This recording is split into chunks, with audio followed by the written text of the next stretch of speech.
There was a time when any cafe or other business needed one thing to attract attention: a colorful, bright neon sign. Well, because of digital technology, electronic billboards have pulled the plug on a lot of neon sign makers. However, Ken Wilshire met a family in Dickson determined to not let anyone turn the switch off of their nostalgic craft. Well, Joe, hold on a second. I know the switch is over here somewhere. Yep, here it is.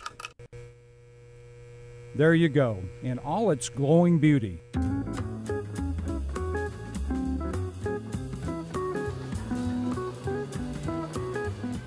From its modest commercial beginning in the 1920s, it's brightened up a country in need of some post-Depression and World War cheer.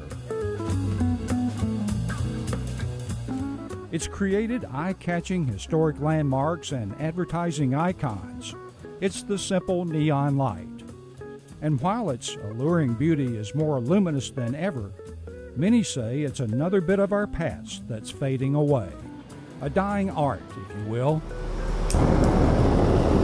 But not if master glass bender David Rivers of Dickson has anything to do about it. You see, 25 years ago, David could have chosen many other career paths, but to him there's always been something fascinating about these electrified gas-filled tubes. So he's accepted the art form passed on to him from his father, John, who founded Rivers Signs back in the 1950s, when these nostalgic lights were in their glamorous glory days.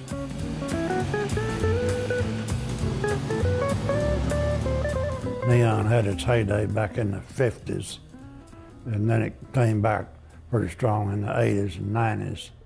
Then it just really down the lowest I've ever seen it. And who knows, maybe it'll come back someday. I'd like for it to. A neon sign will do more for a business than any kind of plastic sign. And I'm not running them down, they have their place. But it's just, neon really catches the eye. It means a lot to me that I'm taking on my dad's trade. You know, over the past 26 years, it's really been an interesting time, you know, to do all the different glass work that I've bent. You know, when I think back on it, you know, it's quite emotional. The trade does have its challenges. It's certainly more than bending glass. It takes working in some rather harsh and dangerous conditions. I mean, there's the fire and heat. Sharp glass edges are only one mistake away. And powerful electrical voltages and currents demand the utmost respect. It starts with a pattern, and that's what I have to go by. And this pattern, it's backwards. That's why you have to bend the glasses backwards, so that when it's, you know, it's turned around, it reads right. But all the bends you don't want to see are placed in the back. We start off with a stick of 4-foot glass tubing.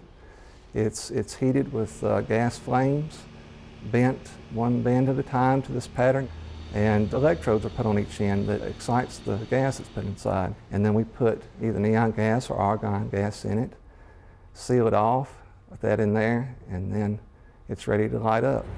How do you get the different colors like you do?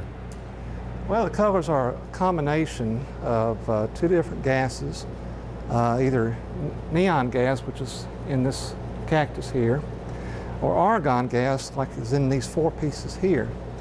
And the way we get these different colors in these pieces, even though it's the same gas, is through the phosphorus coating that's in there, designed to only let one spectrum of light come through, yellow, turquoise, green, or purple.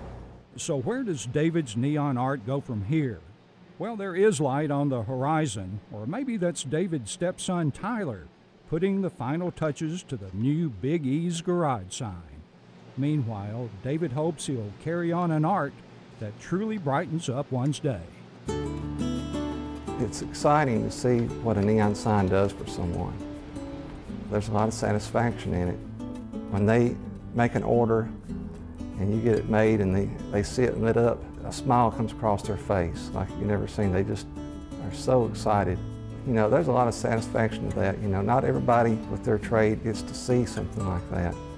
people just, they get such a joy out of seeing something that they've come up with in their mind transformed into neon. That makes it worth doing. So while neon may not light up the American landscape like it once did, thanks to John and David and now Tyler, it'll continue burning for a few more years, illuminating our imaginations and preserving a priceless visual art.